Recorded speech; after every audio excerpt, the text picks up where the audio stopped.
السلام عليكم ورحمة الله وبركاته. تحياتي ليكم يا جماعة وتحياتي لكل الناس اللي مشتركة معانا ومنورانا على قناتنا على اليوتيوب، تدريب كلاب ومضيف زمنور وتدريب كلاب البحيرة كابتن أبو نور. زي ما عودناكم في حلقاتنا الجديدة، يا رب حلقاتنا تعجبكم ويا رب الفكرة توصلكم بطريقة بسيطة وسهلة. النهارده هنتكلم عن حاجة مهمة جدا يا جماعة. الحاجة ديت هي بواقي الأكل للكلاب.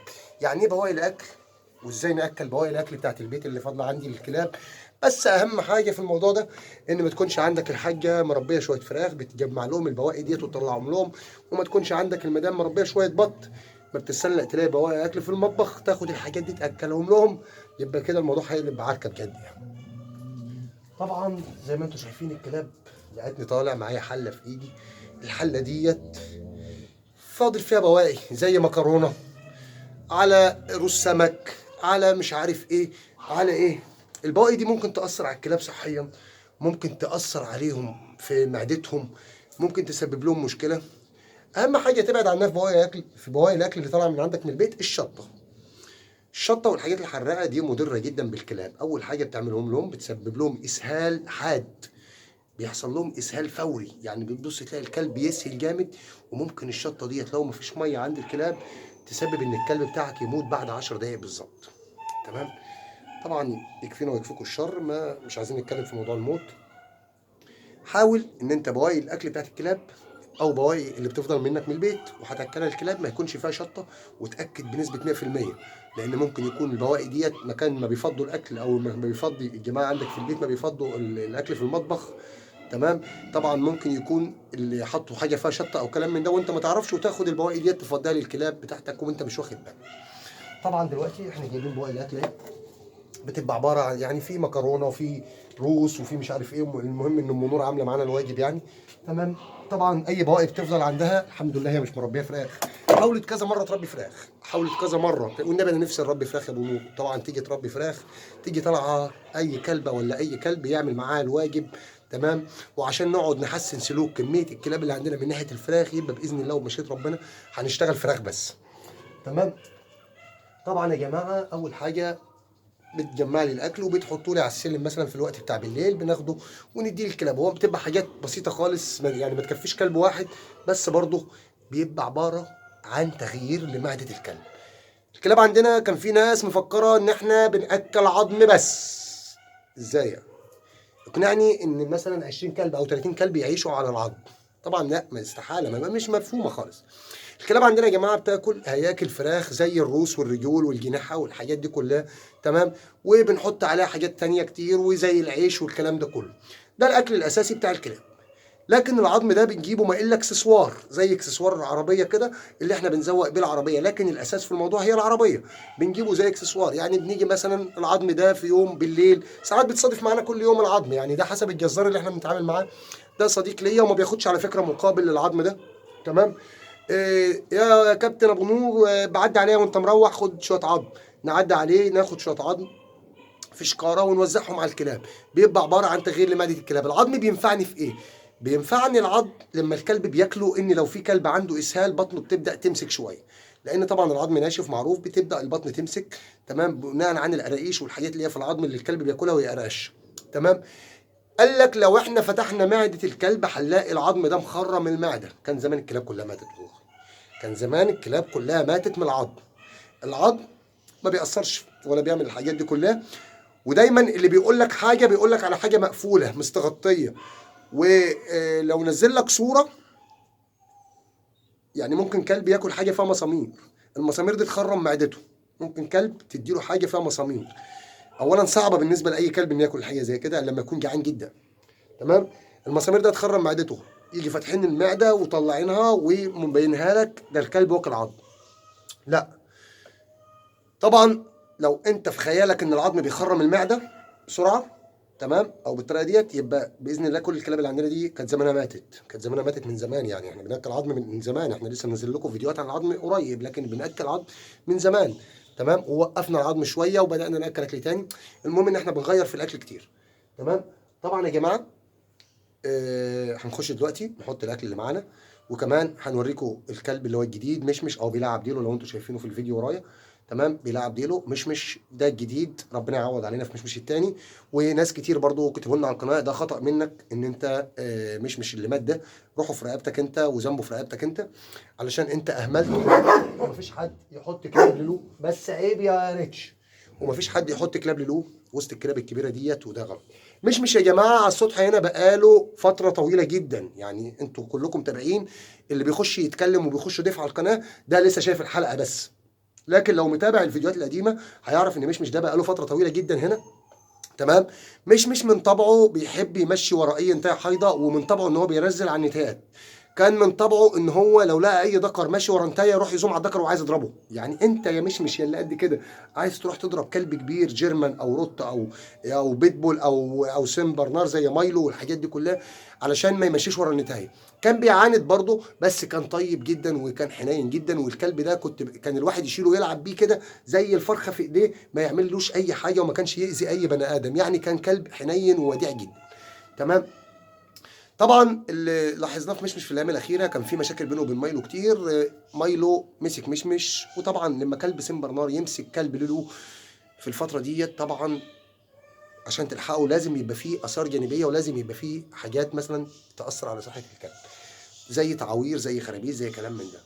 على العموم هو الحمد لله، لان اكم مربين الكلاب بيحصل عندهم مشاكل، بس مش زي حالتنا.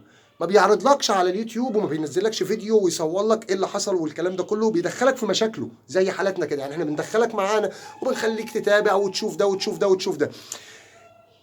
الاخ اللي بيكتب لي اللي كاتب لي مثلا انت ذنبه في رقبتك والكلام ده كله، ما في مربين كلاب كتير بيحصل عندهم مشاكل العن من كده، وبيبقى هم الخطا وبالخطا جاي منهم. تمام، بس ما بينزلكش. فانت ما تجيش على واحد مثلا انا عارف انا بعمل ايه الحمد لله. طبعا ده قضاء وقدر وملناش يد فيه خالص، يعني ده بتحصل معانا. تمام. فده نصيبنا وده حاجه مكتوبه عند ربنا. طبعا ما نقدرش عشان ما نطولش عليكم نخش بقى نحط بواقي الاكل. وزي ما اتكلمنا يا جماعه في معلومه حابب اعرفها لكم. جوه يا مشمش يلا، طبعا مشمش الجديد واقفين ورا الباب. جوه يا مشمش، جوه يا مشمش يلا، يلا جوه جوه. عايز ينزل عايز ينزل، مش متعود على السلطه. تمام. طبعا ادي مشمش يا جماعه الجديد. مشمش تعال تعال يلا تعال. ادي مشمش الجديد بس جوه يلا. طبعا ادي مشمش يا جماعه الجديد اهو جوه يا مايلو اهي. ادي مشمش يا جماعه الجديد اهو، وحطيناه برده في وسط الكلاب الكبيره. مفيش اي مشاكل مفيش اي حاجه، لان مايلو مشى اصبح ان مش هيبقى فيه باذن الله اضرار ولا مشاكل هنا في المكان. طيب مايلو كان بيعمل كده ليه ومش كان بيعمل كده ليه؟ مايلو قعد فتره عندنا مفيش جواز مفيش عمليه تزاوج معاه. الكلب تعبان نفسيا عايز يتجوز، عنده اي كلب ماشي ورا اي كلبه انتايه يبقى بيقطع عليه، يبقى بيضطر ان هو يهجم عليه. حب يفرض سيطرته على السطح الحمد لله.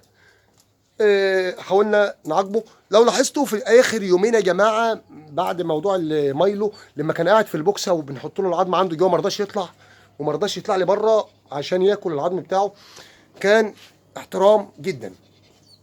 في ناس طلبت مننا يا كابتن طب لما انت بتعاقب الكلب ازاي تستنى على عقاب الكلب بعد ما تخلص الحلقه؟ المفروض الكلب اللي يخطأ تعاقبه فورا. يعني انت عايز انت على فكره انت بتجرني ان انا اعرفك انا بعاقبه ازاي. تمام. لا بلاش شغل تفتيح، لان احنا كلنا عارفين احنا بنعمل ايه وكلنا فاهمين بعض كويس وخلاص بقى، يعني الحلوه فهموها. تمام. الاخ طبعا بيشدني ان انا اعاقب الكلب قدامه على القناه واوري له هو انا بعاقب الكلب ازاي واعرفه بعاقب الكلب ازاي. طبعا لا مش هعرفك الحته ديت. كل واحد ليه تعامل مع كلابه، كل واحد ليه عقاب، كل واحد ليه طريقه يتعامل بيها مع كلابه. ادي حاجه. الحاجه الثانيه يا جماعه بالنسبه للكلب اللي هو مايلو، طبعا لما اتعاقب بعد حركه مشمش بالظبط، لان مشمش ما ماتش في ساعتها، مشمش قعد يومين وبعد كده مات. مايلو دخل في البوكس بقى محترم، ما عادش يقرب من اي كلب بعد العقاب اللي خده. ما عادش يقرب من اي كلب، ما عادش يطلع الا بالامر لما نديله نقول له تعالى. ومايلو طلع من عندنا من هنا واتباع وكانت صحته تمام التمام. يعني مش معنى ان انا اعاقبه يبقى اموته او ادمر صحته. طبعا الكلب كان طالع قدامكم في الحلقه تمام التمام وصحته تمام التمام. ادي كان مايلو. تمام. الحاجه اللي بعد كده برضو اللي احنا حابين نتكلم عنها، مشمشه حاضت اول ما مش مات. تمام. والحمد لله جبنا لها ذكر تاني وجوزناها. تمام، جوازتين لحد دلوقتي. حتى احنا ما نزلناش الجوازات ديت علشان انتوا عارفين ان اليوتيوب مانع اي حاجه فيها ايحاء جنسي مثلا تنزل على اليوتيوب، او عريه او كلام من ده. فطبعا اليوتيوب بيحسب لنا جوازه الكلاب عريه وجنس، فطبعا ده ما ينفعش ان احنا ننزلها. واحتراما لمنتديات اليوتيوب ما ينفعش ان احنا ننزل فيديو زي ده. ادي حاجه. الحاجه التانيه يا جماعه بقى ان احنا نرجع نتكلم تاني عن الاكل. الاكل ما هو ياكل ايه يا عم الكابتن؟ انت بتشتغل نفسك. طب ما فيها ياكل وفي روس وفي رجول وفي دراي وفي حاجات من دي. بس في ناس ما تقدرش. في واحد عنده كلبه ما يقدرش يجيب كيس كارته ب 10 جنيه. اه في في واحد بيحب تربيه الكلب مش قادر يجيب. ممكن ياكل كلبه ايه؟ ممكن ياكل كلبه اي بواقي طالعه من البيت، زي لقم عيش، زي مكرونه، زي رز، زي اي بواقي طالعه، حته لحمه. يا اخي ده ممكن يشيل من منابه. ممكن يبقوا جايبين. انتوا تعرفوا يا جماعه ان في ناس بتجيب ربع كيلو لحمه، ربع كيلو لحمه يقسموه على بعض. تعرفوا كده؟ طبعا اللي مشترك على اليوتيوب وطول النهار وكل يوم يشحن باقه ب 100 جنيه ولا حاجه عشان يفتح الفيديوهات ويتفرج. اوعى تقول لي ان ده بيجيب ربع كيلو لحمه ويقسمه على اسره بيته. لا، في ناس فعلا بتجيب ربع كيلو لحمه وتقسمه على اسره البيت اللي هم فيه كلهم. تمام. في ناس فعلا ما قدرتهاش ان هي تجيب اكل الكلب بتاعها. في ناس فعلا لو شافت الدراي فود هتعمله فطار تفطر بيه هي. في ناس فعلا لو شافت الحاجات ديت. بس للاسف ان احنا بندور على نفسنا. احنا بندور على نفسنا بس. معانا فلوس تمام التمام. معاك فلوس خش وسلم، معاكش فلوس نام على السلم. تمام. يا جماعه في ناس ظروفها وحشه وحابب ان هو يربي كلب. هياكلوا ايه؟ هياكلوا اي بواقي في البيت. اي بواقي في ايدك ان انت تاكل اي بواقي. شويه المكرونه اللي قدامكم في الحله دولت اللي فاضلين دولت وعليهم راس سمكه هيت ولا راس سردينه ولا ايه على شويه رز. تمام. ممكن اكل بيهم الكلب يومين. ازاي تاكله يومين؟ انت بتشتغل نفسك ده الكلب يموت. لا مش هيموت. ممكن اقطع عليهم 3 4 ترغيف عيش وابوشهم مع بعض واقسمهم طقتين. تمام. الكلب ياكل طقه دلوقتي وطقه بكره، طقه العصر وطقه المغرب. تمام. هياكل هيبقى كلب. كيس الكارته يا جماعه، كيس الكارته دي اللي هي الرجول والروس والهياكل والحاجات دي. الكارته الكيس ده دلوقتي دخله في 15 جنيه وفي 10 جنيه وفي 20 جنيه وكل حسب مكان اللي هم بيبيعوا فيه. دخل عدى الكلام ده. ادي كيس الكارته. تمام. اللي هي الهياكل والحاجات دي كلها. تمام. في ناس ما تقدرش تجيب، وفي ناس بتروح تجيب الرجول بتاعت الفراخ تطيبها وتتغدى بيها وتتعشى بيها هم وعيالهم. فيا جماعه خلينا نبص شويه للازمات اللي احنا فيها. ما نبصش دايما للي فوق، نبص دايما للي تحت. وازاي نعيش الكلب بتاعي زي ما انا عايش. تمام. طبعا في واحد هيقول لك طب طالما انت عايش عيشه الفقر كده جايب كلب ليه؟ يا اخي بيحبه. يا اخي حابب ان هو يربيه. يا اخي ونيسه. يا اخي صديقه. يا اخي حاجه مسلياه. يا اخي حاجه مسهيه عن الدنيا. نرجع يا جماعه ونتكلم. لا فعلا انت ممكن تاكل كلبك بابسط الاشياء وباقل الاشياء. ممكن تاكل كلبك من غير ما تكلف كتير. ممكن تاكل كلبك من غير ما تعمل كتير. ممكن تاكل كلبك كل حاجه. بس برضه في حاجات لازم نبعد عنها بيبقى فيها اضرار، زي الشطه، زي الحاجات اللي فيها دهون كتير، الحاجات اللي فيها طبعا بتاثر على صحه الكلب. لا لازم نبعد عن الحاجات دي. فيا جماعه طبعا دي حاجه تهمنا جدا في اكل الكلاب، لان في ناس كتير تسال هل البواقي بتاعت البيت ممكن تاثر على صحه الكلب؟ لا ما تاثرش. تعالوا بقى نحط شويه الاكل اللي احنا مطلعينهم، مع ان هم مش مستاهلين البتاعه الكبيره ديت اساسا. بس طبعا ما ينفعش ان احنا نرميهم على الارض. تمام. طبعا الكلبه طلعت اهي، في كلاب طلعت عشان تشوف احنا هنحط لهم ايه. تمام. ادي يا جماعه يلا جوه. ادي احنا فضيناهم. شويه مكرونه. طب تعرفوا ان شويه المكرونه دول فيهم غذاء عن اللحمه. ادي شويه مكرونه يا جماعه اهم.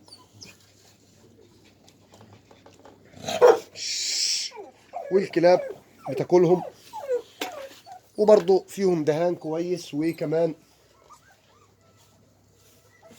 اهم. ادي كلاب بتاكل يا جماعه مفيش اي مشكله. تمام. بس اهم حاجه، وفي بطاطس على فكره محمره كمان.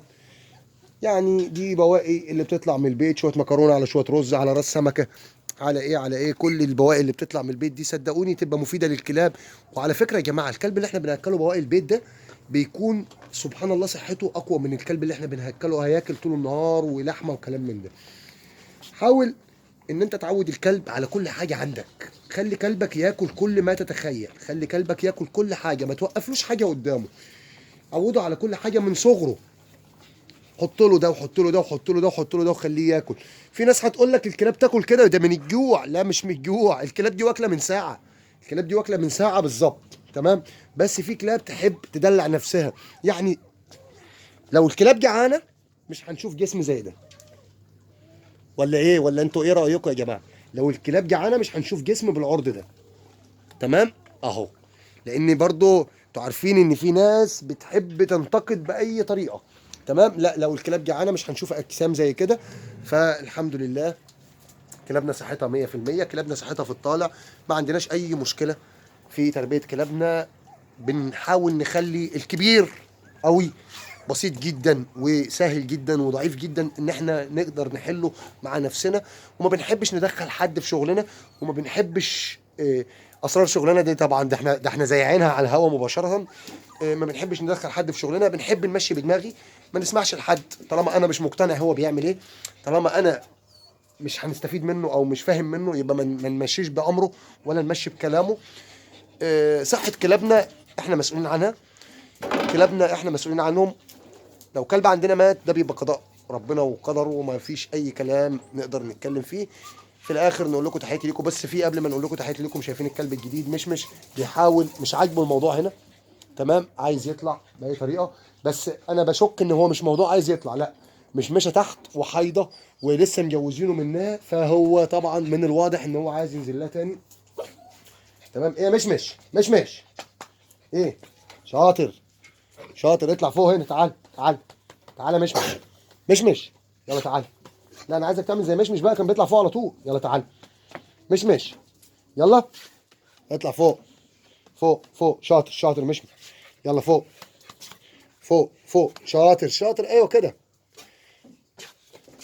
تحياتي ليكم يا جماعه وتحياتي لكل الناس المشتركه معانا ومنورانا على قناتنا على اليوتيوب تدريب كلاب ومضيق زمنهور، تدريب كلاب البحيره كابتن ابو نور. الحلقه كانت مهمه جدا وبنتكلم فيها عن البواقي بتاعت الاكل بتاعت البيت، هل نقدر نعيش بيها كلبي ولا ما نقدرش؟ لا تقدر تعيش بيها كلبك. اكل كلبك وما تقلقش، ابعد عن الشطه، ابعد عن الحاجات الحراقه، ابعد عن الدهون، ابعد عن اي حاجه ممكن تضر كلبك صحيا، واكل عادي ما تقلقش، كل حاجه تخيلها اكلها. تحياتي لكم جميعا، ما تنسوش لايك وشير وتشتركوا معانا وتفعلوا الجرس، والسلام عليكم ورحمه الله وبركاته.